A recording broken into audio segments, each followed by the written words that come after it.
nous auditionnons aujourd'hui, merci aux collègues d'être présents, dont nous avons le plaisir de vous entendre à l'occasion de notre mission d'information. Je vous remercie de votre venue avec vos collaborateurs. Alors, bien sûr, notre mission s'achemine vers la fin de ses travaux. Et il est important que vous puissiez nous présenter la vision de l'avenir de la commune et du maire telle qu'elle est défendue par l'État. Au cours des derniers mois, nous avons pu faire le constat d'une crise des vocations ou d'un découragement des maires. Et souvent, lors de nos auditions ou de nos déplacements, les élus ont insisté sur le divorce entre les responsabilités qui pèsent sur eux et la faiblesse des moyens dont ils disposent ou celle qui leur est apportée. Quelle est, à cet égard, votre analyse de la situation des communes et des maires ? Statut renforcé de l'élu, différenciation territoriale, autonomie réglementaire, réattribution conventionnelle de compétences transférées, réinvestissement par l'État de l'ingénierie territoriale. Beaucoup de pistes sont évoquées par les élus et il nous sera précieux que vous nous indiquiez au cours de l'heure qui vient quelles voies vous paraissent devoir être explorées pour assurer aux communes et aux maires l'avenir qu'ils méritent. Je vais laisser de suite la parole à Monsieur le rapporteur. Merci Madame la Présidente, Mesdames et Messieurs, Madame la Directrice. Merci de votre présence aujourd'hui et dans la droite ligne de ce que vient d'évoquer en propos introductifs la Présidente. Moi, finalement, j'aurais une question introductive à vous poser. Effectivement, nous avons été à la rencontre de plusieurs territoires. Nous avons enchaîné les auditions et il est un constat qui ne s'impose pas en tout lieu du territoire, mais pour être assez clair, sur une grande partie, sur une majeure partie des territoires que nous avons rencontrés, c'est la difficulté qu'ont les maires aujourd'hui à trouver de la lisibilité et parfois de l'efficience dans le lien et le cheminement qui les mène au service de l'État et particulièrement vers ceux des serviteurs de l'État sur les territoires. Il y a là un paradoxe parce qu'on note une volonté de voir l'État territorial être renforcé, singulièrement, si j'osais, dans les sous-préfectures, qui était quand même un lieu d'écoute. Et donc ma première question, c'est, selon vous, comment nous pouvons aujourd'hui retrouver une forme de fluidité, d'efficience, d'accès facilité entre le maire, les élus municipaux et l'État territorial. Je vais illustrer mon propos avec 2-3 exemples pour être très concret. On l'a vu notamment sur l'accès aux différentes dotations de l'État. Ce n'est pas un sujet nouveau. Nous avions d'ailleurs eu l'occasion d'échanger dessus. Des modalités qui diffèrent de la DETR à la DSIL, aujourd'hui au Fonds vert, pour finalement avoir accès à des dotations qui sont celles de l'État et qu'on aurait peut-être intérêt parfois à regrouper, notamment dans l'accès pour qu'il soit facilité pour les élus locaux. C'est aussi vrai sur la question de l'ingénierie, où on sent bien, et nous l'avons dit au directeur de l'ANCT, que l'accès à l'ingénierie, et notamment l'ingénierie de l'État, reste encore quelque chose de complexe, notamment pour celles des communes qui ne font pas partie de la politique d'appel à projets ou de la labellisation Petite Ville de demain, Action Cœur de Ville, et qui se trouvent parfois démunis, particulièrement dans des départements où il n'y a pas d'ingénierie. Donc comment on peut peut-être rendre tout ça un peu plus lisible et plus accessible pour les différents maires des différents territoires de France? Merci beaucoup de m'auditionner et pour cette première question. Peut-être je commencerai par vous dire en préalable que c'est vrai que cette audition s'inscrit dans un contexte de triple crise et qui appelle quand même, c'est vrai, une vraie réflexion à mener par les services de l'État. Vous l'avez dit en introduction, crise des vocations. C'est un phénomène difficile à mesurer qui est aujourd'hui mesuré par sondage. Le dernier sondage que nous avons identifié date d'octobre 2022 et indiquait que 55% des maires ne souhaitaient pas se représenter lors de la prochaine mandature. Et même s'il s'agit d'un sondage avec beaucoup de précautions méthodologiques à avoir, c'est quand même un chiffre qui interroge. Évidemment, crise des démissions, vous l'avez bien sûr également cité, avec des chiffres difficiles à interpréter, puisque pour une partie, s'agissant des démissions des maires, ils sont peut-être en légère baisse par rapport à la même date à mi-mandat du mandat précédent, mais pour les conseillers municipaux, ils sont en légère hausse, et en tout état de cause, des chiffres quand même qui restent élevés en valeur absolue, et donc qui posent question. Et enfin, crise plus générale de violence envers les élus, qu'on voit très bien dans le contexte actuel. Donc peut-être cette, effectivement, triple crise qui interroge, et qui vient aussi dans un contexte où il y a eu beaucoup de réformes institutionnelles ces dernières années et qui ont aussi pu dérouter, et notamment l'intercommunalité, l'accroissement de sa taille concomitante à un renforcement de l'intégration des compétences. Et ça, on voit aussi beaucoup, nous, dans nos retours, qu'il y a encore un certain nombre d'interrogations sur le fonctionnement des intercommunalités aujourd'hui, qui ont été aggravées avec la crise Covid, qui a parfois peut-être pas permis à toutes les nouvelles équipes municipales d'élaborer des bonnes solutions de gouvernance en commun. Et donc peut-être c'est aussi un contexte très particulier qui génère ce sentiment peut-être un sujet sur les vocations, et puis une question institutionnelle qui reste pendante. Et évidemment, on se demande comment les services de l'État peuvent réagir pour accompagner les élus dans ce contexte. Alors, il y a beaucoup d'aspects, mais je réponds à votre question sur l'ingénierie, parce qu'évidemment, sur les autres sujets que je viens d'aborder, il y aurait aussi beaucoup à dire. Mais sur l'ingénierie, tout d'abord, c'est vrai que les services de l'État ont inversé la tendance de ces dernières années en renforçant le niveau départemental. Quand je dis ces dernières années, au sens très très large, en remontant sur une vingtaine d'années des crues des effectifs de l'État départemental, qui est un constat absolument partagé. Donc cette tendance s'est inversée avec une stabilisation, puis même maintenant une hausse des effectifs, et une hausse qui est prévue dans la LOPMI qui a été votée par le Parlement, avec un renforcement des préfectures, de départements et des sous-préfectures. Donc vraiment au plus près du terrain, ce renforcement des services de l'État. Le deuxième axe qui a été décidé ces dernières années, c'est la création de la NCT, donc une nouvelle agence qui est dédiée à l'ingénierie au profit des collectivités et qui a déjà donc accompagné plus de 1500 projets en accompagnement sur mesure, mais qui a aussi mis sur le terrain plus de 2200 chefs de projet dans les collectivités. Donc ce sont les chefs de projet que vous évoquez dans les dispositifs Petites Villes de demain, Action Cœur de Ville, Territoire d'industrie, donc toutes ces communes qui ont été accompagnées par un chef de projet cofinancé par l'État, et ça a quand même remis plus de 2200 effectifs sur les territoires pour aider les collectivités à développer leurs projets de territoire. Alors maintenant, effectivement, comment aller encore plus loin? Alors il y a des sujets qui concernent la NCT, et que le Sénat a également traité dans son rapport sur la NCT, c'est être la porte d'entrée de l'ingénierie et être vraiment un guichet unique avec une plus grande déconcentration, visibilité pour les élus, et par la NCT ayant été encore parfois invisibilisée par le fait que l'État et les préfets et son délégué territorial. Et donc le préfet a sa double casquette, délégué territorial de la NCT et évidemment préfet et représentant de l'État dans le département. Il n'a pas toujours, quand il active l'un ou l'autre des dispositifs, communiqué sur le fait qu'il activait au nom de la NCT. Donc il y avait un sujet peut-être aussi de visibilité des services que pouvait rendre cette agence au niveau local, mais il y a aussi après un sujet de coordination de toutes les ingénieries publiques existantes sur un territoire, y compris d'ailleurs celles des collectivités, donc des départements qui en font beaucoup, des intercommunalités.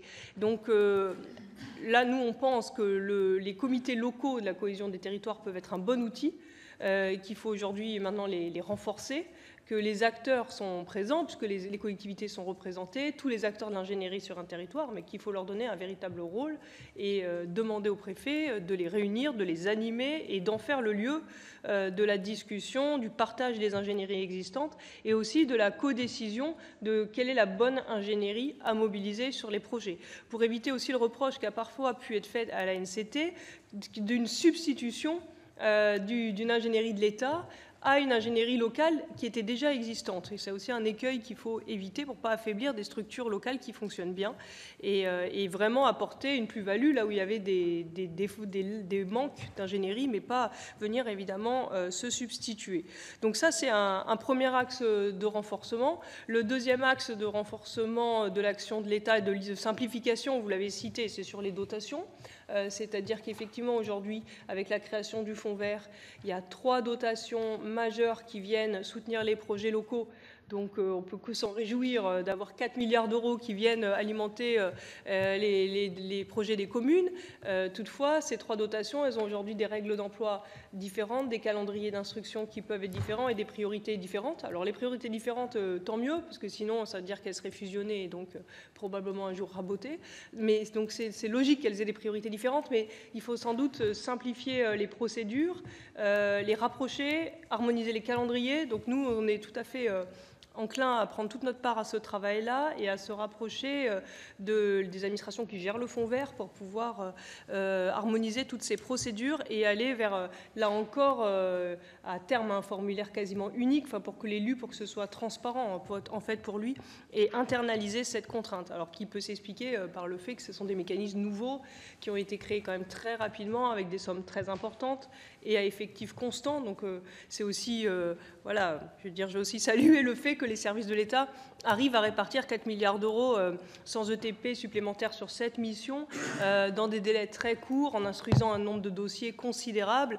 Donc, ce sont des mécanismes qui marchent extrêmement bien aujourd'hui, qui rencontrent un grand succès et dont les autorisations d'engagement seront intégralement consommées en 2023. Et peut-être dernière piste de proposition de réforme qui est portée par la ministre Dominique Faure. Vous le savez qu'elle soutient l'idée de développer l'ingénierie aussi dans les services de l'État au profit des collectivités locales. Le choix là, qui a été fait jusqu'à présent, ça a été de renforcer directement les collectivités locales par la mise à disposition de chefs de projet. L'idée aussi de pouvoir avoir une ingénierie dans les préfectures qui soit amène d'accompagner les projets des collectivités, mais en renforçant aussi les services de l'État sur ces sujets, notamment en renforçant les sous-préfets. Voilà, peut-être je m'arrêterai là pour votre première question. Merci en tout cas de ces premiers éléments de réponse. Je vais peut-être aller un peu plus loin que mon propos introductif pour vous donner finalement les exemples de dysfonctionnement qu'on a rencontrés sur les territoires. Vous dites c'est bien d'avoir une spécificité des fonds. Je vais vous poser la même question que j'ai posée au DEMAT, au directeur de la NCT. Je vous mets au défi de me trouver un seul des départements de France dans lequel préfet et sous-préfet n'ont pas dû substituer une enveloppe à une autre pour financer un projet. On devait flécher sur de la DETR, on a finalement atterri sur de la DSIL et aujourd'hui, on vous laisse à imaginer qu'on peut aller sur le Fonds vert. Quel intérêt y a-t-il encore à maintenir trois enveloppes qui relèvent de 3 dispositifs différents dans des territoires où les maires nous disent « on vous en supplie, arrêtez de nous rendre la vie plus compliquée chaque jour parce que faire un dossier et regardez les projets qui ont été éligibles au Fonds vert. Trouvez-moi des petites communes qui ont eu accès au Fonds vert. » Deuxième défi. Pourquoi continuer si ce n'est, et ce qui est d'ailleurs assez symptomatique, c'est que vous nous dites si on enlève cette spécificité, on rabote. Mais enfin, comment on peut imaginer que parce qu'on simplifierait, on serait amené à raboter? Enfin, je veux dire, c'est inaudible, pardon de le dire comme ça, et c'est là, je ne pointe pas du tout du doigt votre propos, parce que c'est le propos qu'on nous tient depuis le texte de la loi 3DS, où nous avions essayé de juste faire en sorte, sans fusionner DETR, DSIL, que le préfet de département qui, lui, instruit les dossiers de la DSIL puisse, sous autorisation du préfet de région, notifier. Enfin, je veux dire, aujourd'hui, on en est là. Quand les sénateurs que nous sommes, on explique ça sur les territoires, je peux vous assurer qu'on n'est pas quand même accueillis de la meilleure des façons, considérant que le législateur ne peut pas mettre bon ordre là-dedans. Deuxième sujet, l'ingénierie d'État. Mais pourquoi on multiplie les canaux? Pourquoi aujourd'hui on a... Moi, je me souviens du débat que nous avons eu dans l'hémicycle il y a quelques années sur la création de l'ANCT, où tous les ministres, Lecornu, Gouraud, qui se sont succédés, nous ont dit on veut un outil agile et qui ne soit pas quelque chose, une strate ou une agence de plus, mais quelque chose qui met du lien. aujourd'hui, pardon de le dire, et à chaque fois qu'on essaie de prêcher pour un rapprochement ANCT, CEREMA, ADEME, sans parler là pour le coup de fusion, on voit bien la complexité que cela revêt. Enfin, dernier point. Les législateurs que nous sommes avons essayé de faire œuvre utile en matière de simplification et de coordination de l'action de l'État sur les territoires dans le texte 3DS. Pour ce faire, on a fait du préfet de département le délégué départemental, notamment de l'Office français de la biodiversité, le délégué départemental de l'ANCT. Je me tourne vers les collègues qui nous ont accompagnés, à commencer par la présidente, dans certains départements. Un exemple, les Vosges. Les Vosges, pour faire fonctionner l'ANCT, on a confié ça au sous-préfet de Neuchâteau. Le sous-préfet de Neuchâteau, ça faisait 6 mois qu'il n'était pas, il n'y avait plus de sous-préfet à Neuchâteau. Un préfet de région d'une autre région importante, 4 départements, nous dit chez nous l'ANCT c'est bien, mais finalement pour les élus c'est pas identifié, c'est pas lisible. Je veux dire, c'est pas le législateur qui le dit, c'est l'aveu même d'une partie des services de l'État. Et comprenez bien que pour nous, à la limite, c'est pas un problème s'il y a des ETR, des cils, fonds verts, fonds rouges, c'est pas le sujet. Le sujet, c'est qu'on a une perte en ligne d'efficience qui génère, pardon de le dire, parce que c'est pas nous qui le disons, c'est les maires que nous avons auditionnés, rencontrés, une forme de découragement, parce que tout ceci, pour quelqu'un qui doit conjuguer avec une activité professionnelle, d'autres engagements, qui est maire d'une commune de 100, 200, 300, 500 habitants, un découragement parce que finalement, il a le sentiment que tout ça n'a de raison que de faire en sorte qu'on génère des grands regroupements, des communes toujours plus grandes dans des intercommunalités qui sont elles-mêmes plus grandes, dans des ensembles plus grands. Et là, je le dis, on a bien sûr des raisons qui sont multifactorielles au découragement des maires, mais celle-ci, il ne faut pas la méconnaître et l'ignorer, d'autant plus qu'on arrive clairement plus nous-mêmes, alors qu'on a fait des efforts pour légiférer et rendre tout ce schéma un peu plus simple et lisible, tout simplement à l'expliquer. Donc vraiment, j'appelle votre attention sur ce sujet parce que quand souvent on interpelle les ministres, y compris même les propos de la Première ministre qui dit mais on met toujours plus d'argent sur les territoires. Mais nous, on n'est même pas à demander plus d'argent. On est là à demander que l'organisation de l'État sur les territoires génère plus d'efficience. Vous voyez, on est quand même pas dans quelque chose qui est démentiel, quoi. Et on a vraiment le sentiment qu'on se parle de part et d'autre, mais sans se comprendre. Et ça, pour nous, c'est vraiment quelque chose qui génère une frustration. Merci, oui. On va enchaîner les questions avec Catherine Berliti. Jean-Marc Boyer à l'après. Merci. Donc Catherine Berliti, sénatrice de la Moselle, 725 communes. Alors je peux vous garantir que quand on a annoncé un fonds vert, tout le monde était très heureux de savoir qu'on avait une enveloppe supplémentaire. Mais quand on a vu la façon dont ça a été organisé, et ça a été la panique générale, à la fois du côté des maires, mais également au côté des administrations, de la sous-préfecture, de la préfecture, ça a été une usine à gaz, très sincèrement. Les maires avaient rempli leur dossier au moment de la DETR. On leur a dit non mais transférez parce que vous allez avoir des fonds supplémentaires en fonds verts. Ça a pris un temps fou, hein. On nous a dit 1 heure pour remplir le dossier, il fallait 3 heures, sinon plus, et encore il fallait quelqu'un pour vous aider. Ce qui fait que les sous-préfectures ont joué le jeu, effectivement, hein. On les appelait, ils vous aidaient à remplir, vous imaginez le travail supplémentaire. Bon. Et enfin, aujourd'hui, on leur dit ah ben non, notre enveloppe elle est consommée, on n'a plus rien à vous donner. Donc des mairies qui auraient pu avoir une DETR, des communes qui auraient pu avoir une DETR, aujourd'hui se retrouvent avec 0, ni l'un ni l'autre. Bon. Donc ce fonds vert, ça a été une catastrophe. Alors on est très heureux d'avoir ces moyens, mais comme le disait tout à l'heure Mathieu, il faut que ça soit sur une seule porte d'entrée, et effectivement, vous l'avez dit tout à l'heure, peut-être un seul dossier. Aujourd'hui, de toute façon, les dossiers sont traités par les sous-préfets. Et ensuite, ils sont envoyés vers le préfet, ou vers le préfet de département, vers la préfète de région pour la des îles, qui vont juste accepter ou refuser. Je veux dire, c'est du temps perdu. À un moment donné, on fait un seul dossier et point final. Et à la limite, ce fonds vert, on aurait pu le mettre sur la des îles. Ça simplifiait la vie de tout le monde. Et notamment aussi de toute l'administration en préfecture. Je vous assure, moi j'ai vu des administrateurs qui étaient au bord de la dépression, et certains même étaient en dépression. Donc je veux dire, à un moment donné, soyons raisonnables. On met des enveloppes, facilitons la vie des maires, parce que c'est vraiment un des premiers motifs de démission aujourd'hui. C'est la lourdeur de la demande de subvention. Et là, soyez vraiment attentifs à ce point-là, parce que c'est un des premiers... moi, quand je viens voir les maires, c'est la première chose qu'on me dit. Je ne sais pas où chercher d'abord les fonds, et donc pour cela, j'ai essayé de les aider au maximum. Et 2, c'est trop compliqué. Et d'autant plus qu'en Grand Est, je suis sur le Grand Est, c'est régional du Grand Est, on a quand même 90% des communes en Grand Est qui ont moins de 2000 habitants. Ça veut dire des maires qui ont forcément un métier à côté ou qui n'ont pas de secrétaire toute la semaine. Monsieur Jean-Marc Boyer ou Anne Chain-Larché. Oui, merci. Merci pour votre présentation. Je vous ai trouvé très optimiste dans la présentation que vous avez faite, mais vous avez raison, il faut être optimiste. Concernant la NCT, vous savez, les maires dans les départements se tournent bien souvent vers l'ingénierie départementale. Ils vont au plus près.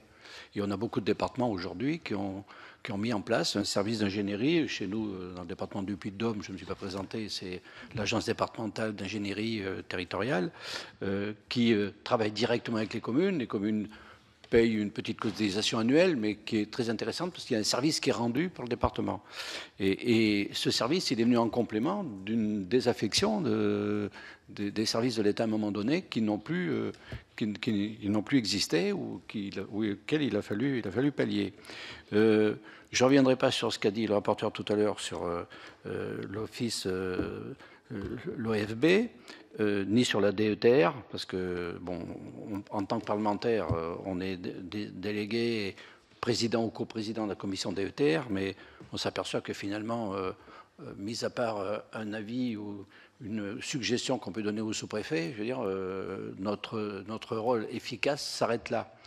Et je regrette beaucoup, je l'ai déjà dit à plusieurs auditions, que la fameuse réserve parlementaire qui existait auparavant soit devenue le FDVA, sur lequel, là non plus, on n'a aucune prise. Ça, je pense, ça va être quelque chose, à mon avis, qu'il faudra certainement modifier à un moment donné, où effectivement, là aussi, on est simplement...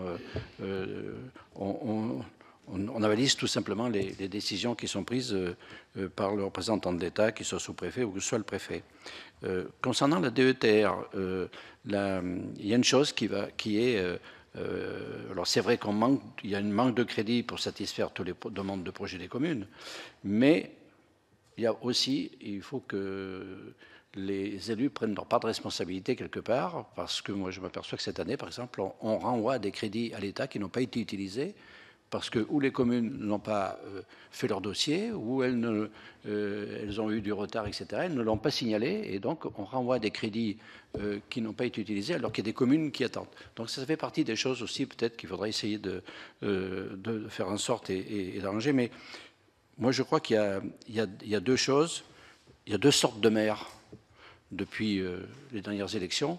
Il y a ceux qui avaient une expérience, qui avaient un vécu, qui savaient comment ça fonctionnait déjà. Donc le maire est réélu, bon, il est dans le, je dirais pas dans le quotidien, mais il connaît son sujet. Et puis il y a le maire nouveau qui arrive. Et c'est cela, on s'aperçoit qui bien souvent se retrouve pris dans un système de ce que disait le rapporteur tout à l'heure, dans un système de contraintes, dans un système où ils n'ont pas eu, à mon avis, connaissance ou conscience des difficultés dans lesquelles ils allaient se trouver. Et c'est là, je crois, où il faut vraiment qu'il y ait un accompagnement qui soit fait par rapport à ces maires qui sont nouveaux, que ce soit en termes de formation, d'information, d'accompagnement. Et vous parliez tout à l'heure qu'il y avait 2200 effectifs qui avaient été dépliés. Je me demande où ils sont. Je vous dis franchement que je me demande vraiment où ils sont. Et c'est là, je crois, qu'il faudrait vraiment qu'il y ait un soutien, un accompagnement pour ces maires, pour qu'ils se sentent soutenus à un moment donné par l'État. Voilà. Anne Chain-Larché. Oui, merci en tout cas, Madame la Directrice, de nous avoir exposé votre point de vue. Effectivement, notre retour du terrain est bien différent, en fait. Donc, je partage les propos qui ont été développés jusque-là. Il y a un point très, très important qui a été soulevé par mon collègue, là, c'est celui de la réserve parlementaire, parce que, quelque part, on ne s'y retrouve pas. Il y avait normalement un ruissellement vers la DETR et sous une autre forme, mais en bref, on le sait, on le dit, l'État est impécunieux, mais en attendant, les communes et les maires ont besoin d'établir leur budget lorsqu'ils font des projets, évidemment avec l'aide de l'État. Le souci, c'est qu'ils sont sur des aides des collectivités, départements et régions quand ça s'y prête, mais très très souvent, ils ont des déconvenues très importantes sur les aides de l'État. Et si je vous dis ça, c'est que ça appelle aussi une autre remarque sur notamment la DRAC. On a de plus en plus de difficultés à obtenir le paiement de subventions de la DRAC qui ont été notifiées.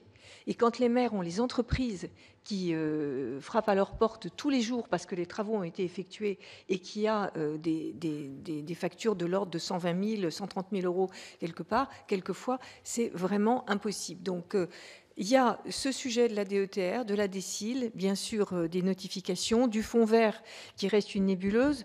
Je voudrais aussi dire que les maires ont le sentiment que dans les opérations cœur de ville et petite ville de demain, l'État leur a vendu du rêve. C'est-à-dire qu'on fantasme sur l'idée que pourrait devenir notre centre-ville, centre-village, mais au final, qui paye ? Ce n'est évidemment pas l'État, qui met à disposition une forme d'ingénierie sous forme d'études, de réunions pour quelque part optimiser le projet et déboucher sur des travaux qui pourront être effectués. Mais au final, ce sont aux communes, aux départements et aux régions d'assumer les travaux. Donc dans tout cela, voilà, on aura beau nous dire 2200 effectifs supplémentaires, des politiques très très volontaristes, au final, ça devient extrêmement difficile de les réaliser. Donc pour tout ça, je pense qu'il faut être très pragmatique. On se réunit en début d'année pour discuter des lignes qui vont être subventionnées par la DETR. On a des fourchettes. Aujourd'hui, on n'est plus précis non plus. Et pour les maires, c'est de plus en plus difficile d'établir des projets et de se lancer. Je vous assure, il y a effectivement deux catégories de maires, mais celles de ceux qui étaient déjà élus auparavant nous disent que les choses ne vont pas en s'améliorant, bien au contraire.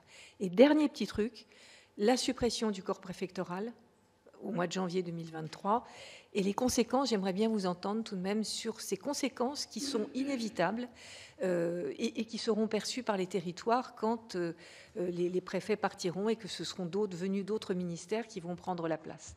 Peut-être que ça peut être... Je comprends le sens, voilà, mais en attendant, je vous assure que si la situation était optimale, je n'aurais aucune inquiétude. Or, ça n'est pas tout à fait le cas. Monsieur Marie. Merci, Madame la Présidente. Mon propos ira dans le même sens de ceux de mes collègues.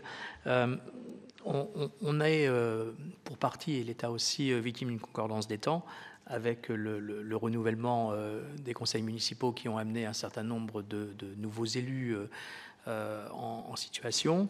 Les nouvelles intercommunalités, vous l'avez évoqué tout à l'heure, et c'est un vrai sujet, où un certain nombre d'élus n'ont pas retrouvé leur place et d'autres ne l'ont jamais trouvé, avec un renforcement de la compétence intercommunale qui dilue la compétence communale et la rend difficilement compréhensible, y compris pour certains maires eux-mêmes. Les nouveaux dispositifs mis en œuvre qu'on a évoqués, et puis par-dessus tout ça, la période du Covid qui a coupé les relations, isolé les élus et qui les a beaucoup perturbés. Donc toutes ces difficultés sont passées, pour certaines encore effectives, et on va pas revenir en arrière. Donc la solution aujourd'hui, c'est la simplification. De ce point de vue, sur les dotations de l'État qu'on a évoquées, DETR, DSIL, fonds vert, il y a deux solutions. Soit elles deviennent fongibles, soit il y a une différenciation plus claire que ce qui existe aujourd'hui.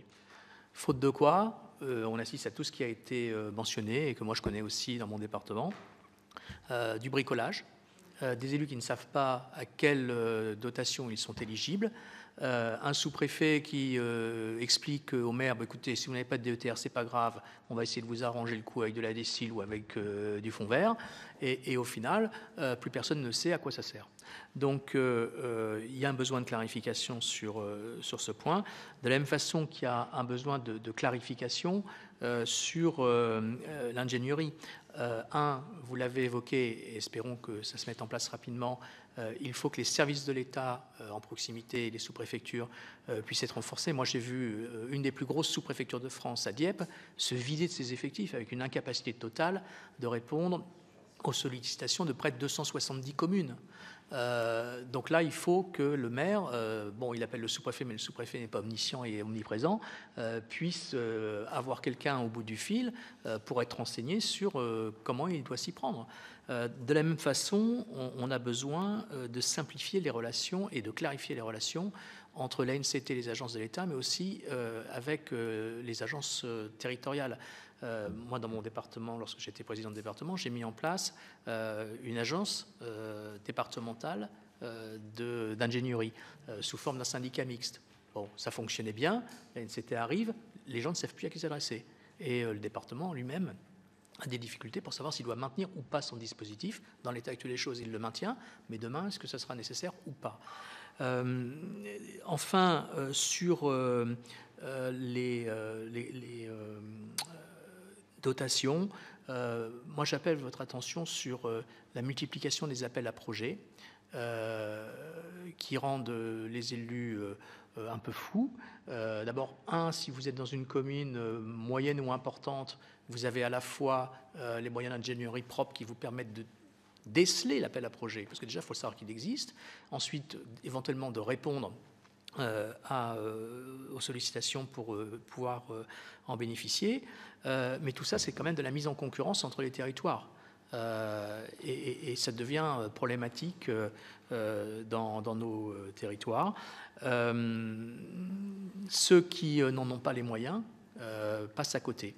Et de la même façon, je crois qu'il est nécessaire d'attirer votre attention sur le désarroi des maires des petites communes qui, eux, n'ont ni besoin de gros moyens, ni besoin d'appel à projet. Ils ont simplement besoin d'une petite subvention pour renouveler le tracteur qui est tombé en panne, changer les fenêtres de l'école ou voilà, trouver des subventions de l'ordre de 3 000, 5 000, 10 000 et pas beaucoup plus, ce qui leur permet de boucler leur budget qui sont déjà extrêmement contraints. Et donc ceci aujourd'hui a quasiment disparu. Et c'est une vraie difficulté et ça explique aussi qu'un certain nombre de maires se disent « moi je ne peux plus rien faire ». Donc si je ne peux plus rien faire, à quoi bon continuer?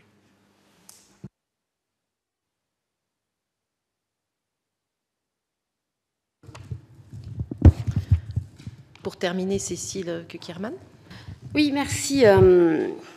J'ai certainement un défaut parmi tous mes collègues, c'est qu'en fait je suis la plus ancienne en fonction.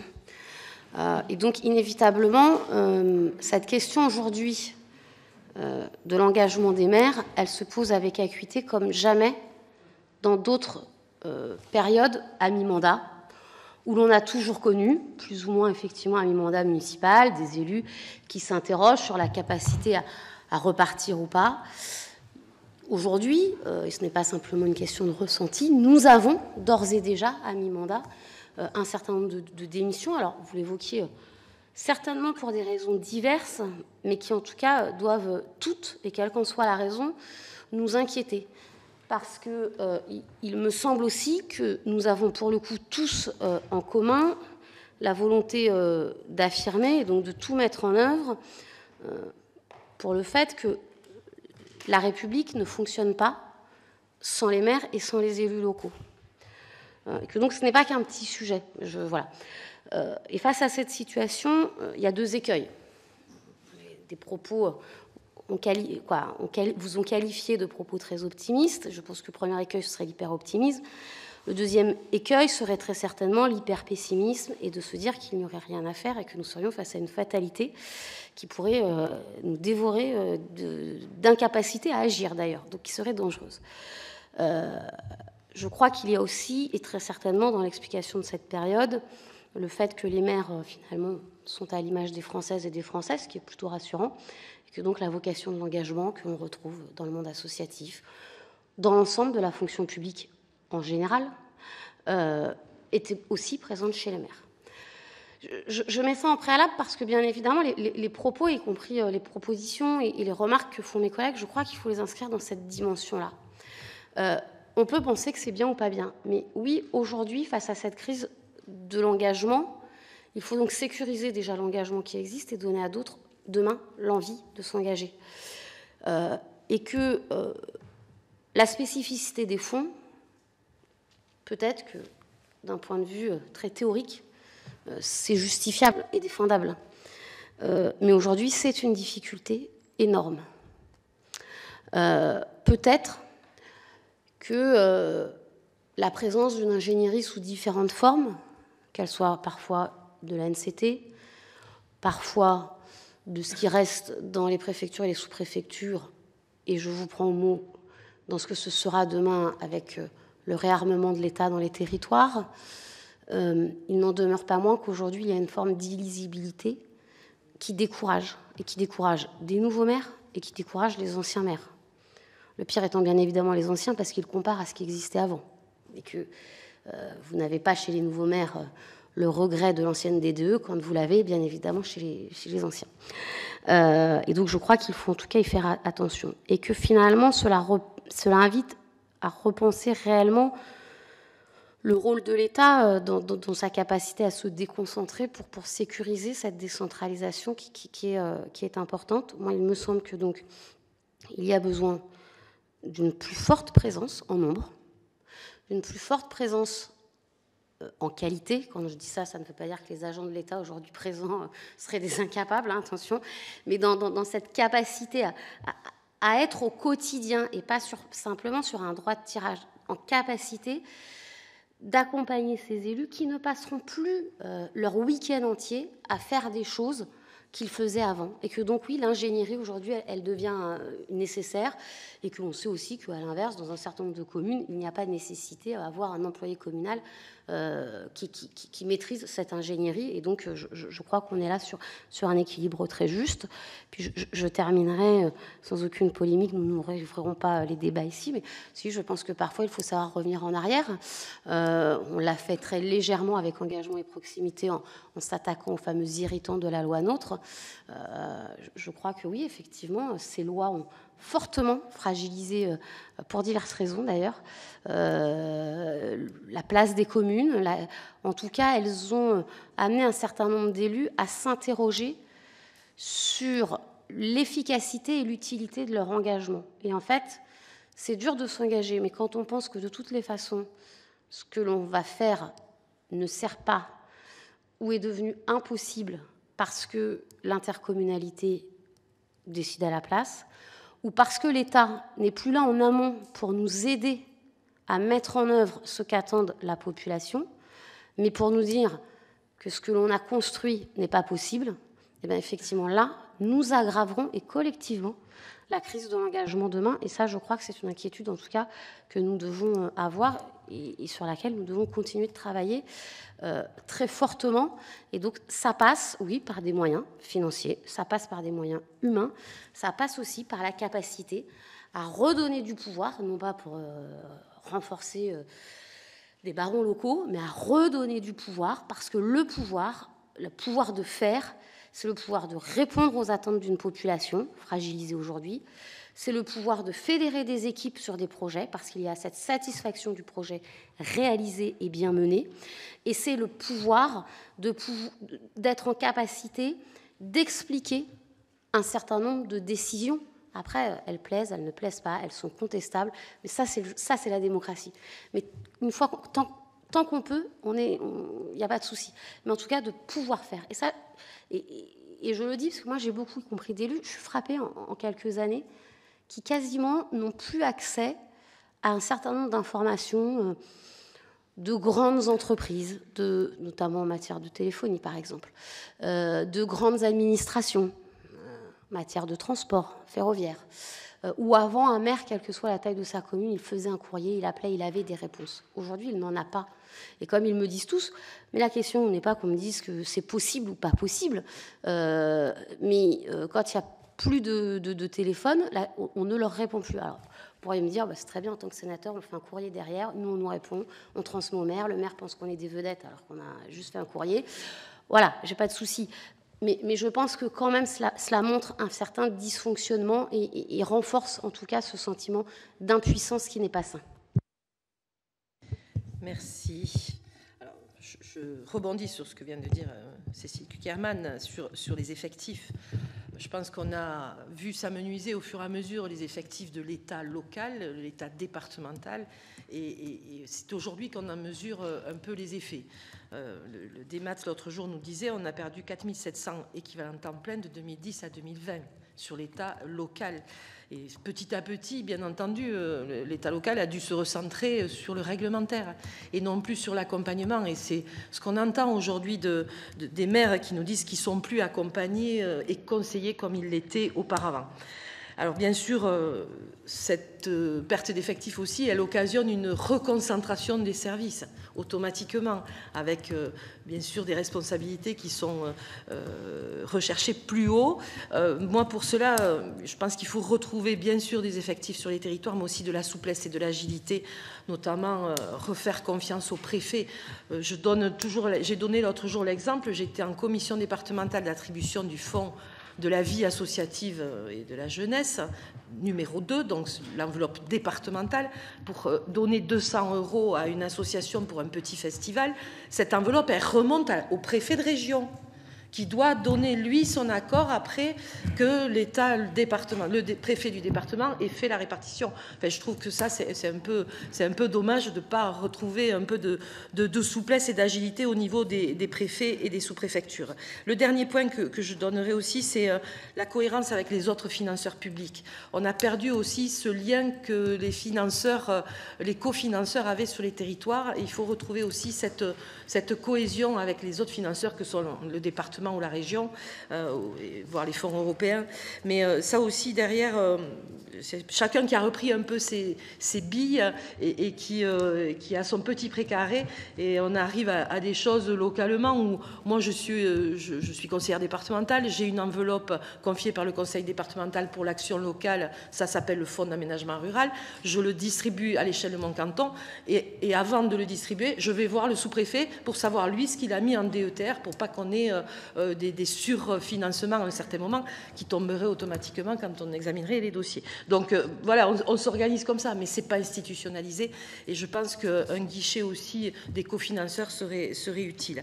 Et le dernier point que je donnerai, c'est les 2200 personnes qui sont aujourd'hui en ingénierie sur les territoires confiées par la NCT, financées par la NCT pour les appels à projets tels que Petite Ville de demain ou Action Cœur de Ville. Aujourd'hui, ils sont en train de travailler, de phosphorer, de produire.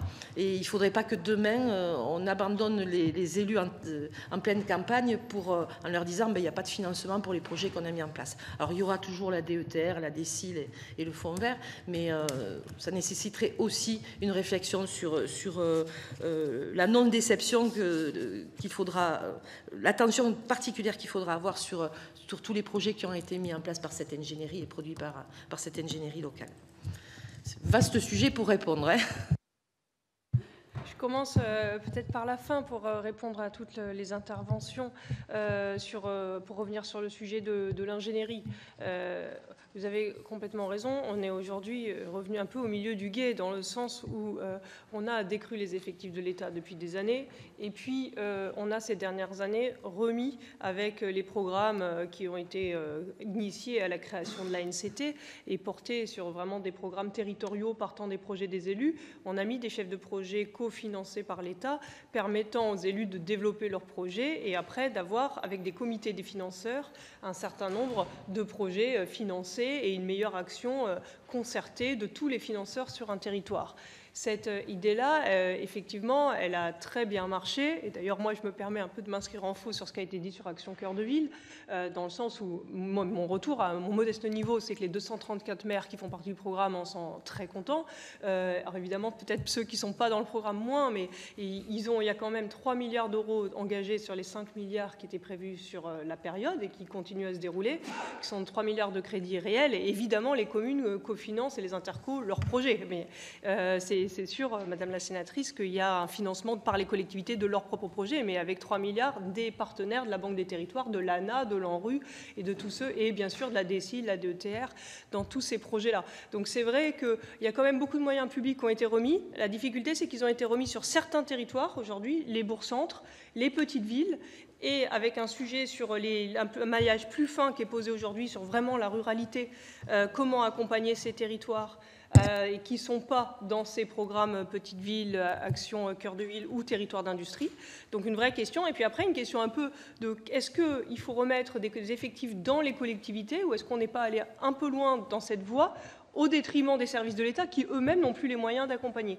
Et c'est vrai que c'est cette question qu'on se pose aujourd'hui, de savoir est-ce qu'il ne faut pas vraiment maintenant remettre les effectifs dans l'État. Et puis aussi, l'autre question fondamentale que vous avez tous évoquée, c'est la coordination de l'ingénierie sur les territoires. Parce qu'en fait, des fois, on ne sait pas quels sont les leviers. Il y a cette année un enjeu qui est la renégociation des conventions ANCT, CEREMA, ADEME, qui est Banque des Territoires et ANRU. D'ailleurs, tous les partenaires de l'ANCT, les conventions arrivent à expiration, doivent être renégociées à la fin de l'année. Ça va être un vrai sujet pour être sûr d'avoir un vrai travail en commun, parce que la première génération de conventions, à part avec le CEREMA, c'était très concret. Bon, moi, je dis franchement, pour les autres opérateurs, ce n'était pas des conventions très opérationnelles. Là, l'idée, c'est d'imbriquer et de bien se répartir les rôles, de le faire au niveau central et au niveau local, et puis de remettre vraiment le sous-préfet au centre, effectivement, comme acteur, un peu le guichet unique avec le comité local de cohésion des territoires. Mais c'est vrai que ça, c'est une feuille de route ambitieuse que le directeur général de la NCT a dû aussi vous présenter et qu'il faut lancer maintenant, effectivement, pour vraiment améliorer cette situation et favoriser la lisibilité. Sur l'articulation fonds vert DETR DSIL, qui est effectivement un sujet que vous avez vraiment abordé. Alors déjà, je vous dis d'où je parle. Moi, je suis responsable à la DGCL de la répartition, de la déconcentration et le suivi de la DETR et de la DSIL. Je ne m'occupe pas du fonds vert. Toutefois, l'articulation entre les trois fonds nous préoccupe beaucoup. Et donc, à ce titre, je connais très bien le fonctionnement du fonds vert. Mais je vous dis pour que vous sachiez qui gère quoi. Sur, effectivement, ces trois fonds. La question, le fonds vert est nouveau, donc la question est effectivement vraiment posée de savoir comment bien les articuler pour les années à venir, et notamment dans le cadre des débats de la loi de finances qui vont venir, c'est une question qui se pose. Alors il y a une question de montant global, voilà, nous on défend le maintien des 4 milliards et évidemment voire une hausse de ces crédits, hein, évidemment, dans les débats interministériels, mais au-delà du montant global de soutien aux collectivités, la question c'est la vocation de chacun de ces fonds. Et c'est là que j'ai une petite nuance avec M. Darnaud sur la question vraiment spécifique fonds vert et autres fonds, que je, effectivement, peux globaliser, c'est que le fonds vert, il a 14 portes d'entrée extrêmement ambitieuses de transition écologique. Et donc, nous, à la DGCL, il nous semble qu'il est absolument pertinent de défendre l'idée qu'il n'y a pas que la transition écologique qui nécessite un soutien de l'État. En tout cas, c'est la position qu'on tient, nous, dans les débats interministériels sur cette question de l'articulation. Et on ne voudrait pas, je sais que ce n'est pas du tout ça votre idée, hein, mais on ne voudrait pas qu'une enveloppe unique puisse conduire à ce qu'on oublie qu'il y a d'autres projets, l'accessibilité des bâtiments publics, tout ce qui est évidemment création d'équipements sportifs. Enfin, il y a beaucoup d'autres projets d'intérêt général portés par les élus qui ne sont pas classables aisément dans un objectif de verdissement, même si tous les projets aujourd'hui doivent intégrer les meilleures normes environnementales. Et nous, ce qu'on dit, c'est que les projets DSIL, DETR, on doit accompagner les élus à faire de l'éco-conception, on doit améliorer ces dotations pour qu'il y ait aussi de l'ingénierie, qu'on prenne en compte les surcoûts écologiques de beaux projets qui soient aux meilleures normes environnementales. Mais pour autant, ce n'est pas forcément des projets verts. Et donc, il faut qu'on puisse continuer à subventionner ces projets-là, voilà, de notre point de vue. Et c'est pour ça que l'enveloppe unique, qui du coup risquerait d'être une absorption, c'est ça, je sais que ce n'est pas du tout ce que vous prenez. Hein. Je vais vous... Je vais réagir parce que ma frustration est à son paroxysme, mais je ne voudrais pas qu'on se méprenne, sauf à ce que vous me démontriez dans les quelques minutes qui nous restent le contraire. On est sur 3 dotations qui restent en matière d'attribution du pouvoir discrétionnaire des préfets, qu'ils soient de région ou de département. Nous avons cru comprendre de l'aveu même du DEMAT, de quelque chose qui ne relève pas du secret, que chaque préfet a une feuille de route. Donc je ne vois pas comment, par quelle malice ou par quel biais, la volonté de l'État ne seraient pas, à un moment donné, respectés. Il suffirait, pardon de vous donner quelque chose de très pratico-pratique, permettez-moi d'être trivial, mais il suffirait que, à l'instar de ce qui est fait dans la DETR, l'État central réaffirme sa volonté de voir dans une enveloppe globale chacun des items que vous évoquiez, y compris en matière d'écologie, être respectés, mais on simplifierait, mais pardon de vous le dire, donc il n'y a aucune malice dans notre propos, et je finirai juste par un mot, c'est que finalement on est dans le même bateau, et je pense qu'on aurait tort de penser qu'on est là à jouer l'un contre l'autre, parce que n'ayez, enfin je veux dire, aucun doute sur le fait que le maire d'une commune de 500 habitants, pour lui, tout ça procède finalement de l'État, du vote du budget au Parlement, et donc qu'on est caution solidaire. Voilà. Donc je pense qu'à un moment, et on ne peut pas faire sans vous, parce que tout ça relève, comme nous avions eu l'occasion de le discuter avec la ministre lors de 3DS, du pouvoir réglementaire de l'État. Donc, je veux dire, il y a un moment donné, enfin voilà, il n'y a pas malice dans nos propos, il n'y a pas une volonté de changer brutalement ou radicalement, simplement de trouver de l'efficacité et de l'efficience. Mais je rajouterais juste que pas expliquer à un maire, parce que j'entends ce que vous dites, que au nom des débats interministériels et de ce qui peut se passer à un moment donné à Bercy et de certains arbitrages, il vaut mieux garder 3 fonds plutôt qu'un seul. C'est-à-dire qu'en fait, si vous voulez, voilà, non mais la question de défendre, etc., on peut l'entendre, mais elle n'est pas entendable par le tout un chacun. Effectivement, parce que vu que je provoque M. Darnaud, il me permet, c'est normal qu'il réalise, mais je termine mon propos sur le fait que je distingue la question des objectifs de chacun des fonds et des objectifs des politiques publiques qui sont poursuivis derrière avec ces dotations, qui me semblent devoir continuer à répondre à des critères multiples, et des circuits, effectivement, là, on a une énorme marge de progrès pour que ce soit transparent pour l'élu. Et je suis complètement, vraiment, plus que d'accord sur le fait que l'élu, le fait qu'il y ait 3 enveloppes, et d'ailleurs, vous l'avez tous dit, et vous avez raison, les préfets ont fait un jeu de bonneteau cette année, c'est tout à fait logique, entre des projets qui étaient avant sur la DETR et de la DSIL, mais qui étaient des projets verts, puisque la DETR et la DSIL en finançaient énormément, notamment la rénovation thermique des bâtiments a été financée par la DSIL, et donc ils les ont basculés sur le fonds vert pour pouvoir après financer d'autres projets qui ne rentraient pas dans les critères du fonds vert sur la DETR DSIL, et ils ont effectivement fait ça, et c'est pour ça d'ailleurs que dans certains territoires, il y a des difficultés à avoir des retours aujourd'hui des préfets parce qu'ils sont en train de faire ce travail. Et c'est vrai que pour l'élu, ça devrait être complètement transparent avec bien sûr un formulaire unique et une contrainte qui soit internalisée par l'État.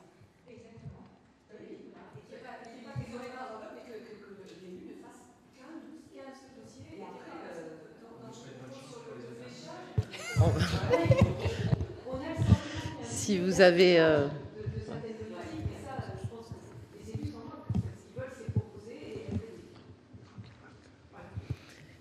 Si vous avez d'autres précisions, monsieur le rapporteur, à demander ?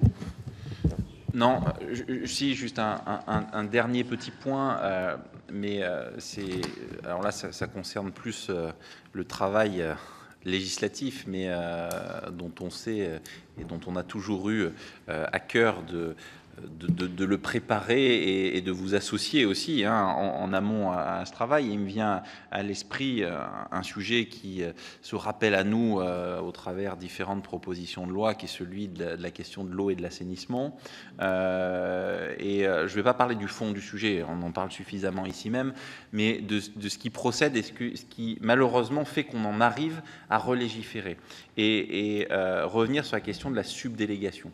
Pourquoi je réinterroge ce sujet de la subdélégation? Parce qu'à la limite, il n'a pas vocation demain qu'à se borner aux seules questions de l'eau et de l'assainissement. Et pour moi, ça reste un sujet sur lequel, malheureusement, on n'a pas été au fond des choses et on s'est suffisamment vu, notamment avec votre prédécesseur, pour essayer de revisiter le sujet et de le rendre plus efficient, notamment lorsque, alors là je reviens sur le sujet de l'eau, on a mis en place la possibilité pour les communes de reprendre l'exercice de la compétence, mais sans penser aux circulaires qui traitaient de la question financière, du vote du budget et éventuellement de l'articulation entre communes et intercommunalités. Pourquoi je prends cet exemple-là? C'est que tous les sujets qui concerne, et pour encore une fois revenir aux auditions que nous avons eues, aux entretiens, aux visites que nous avons faites sur le territoire, l'élu, il a parfois trop le sentiment qu'on pense la loi, qu'on fabrique la loi, mais qu'il n'y a pas de service après vote en réalité. Et que l'application, l'absence de décret, le dévoiement finalement de l'esprit de la loi et du législateur, conjugué parfois à des interprétations, et encore une fois, qu'il n'y ait pas méprise dans mes propos, je ne vise aucun préfet, aucun responsable de l'État, mais des fois l'interprétation qu'on peut faire en fonction de situations qui sont très différentes, et donc qui rendent l'exercice plus compliqué. Mais on a aussi la difficulté à expliquer ça aux maires, aux élus qu'on rencontre, parce qu'eux nous font remonter des sujets, on essaie de leur donner une suite et une traduction législative, et donc d'apporter une réponse et une solution, et malheureusement, même quand on a voté, et on a trouvé une architecture, quand on a trouvé des réponses législatives, on se rend compte de la difficulté d'appliquer les textes, ou parfois, malheureusement, d'assister un peu à un dévoiement. Et donc, comment la directrice générale des collectivités locales imagine la possibilité d'avoir un contrôle, alors en dehors de celui du Parlement et singulièrement du Sénat, pour que justement on ait peut-être une lecture. Alors là, je vous rends pour le coup hommage, c'est qu'à chaque fois qu'on vous sollicite pour essayer, comme on l'avait fait sur la circulaire, vous avez une réactivité sur ces sujets, sur la question de la subdélégation. Mais comment on peut peut-être permettre d'avoir une meilleure application des textes et surtout un regard parfois de le dire, j'aime pas ce terme parce qu'il recouvre beaucoup de champs, mais un peu plus de bon sens et de pragmatisme qui correspond à l'état d'esprit des élus sur les territoires.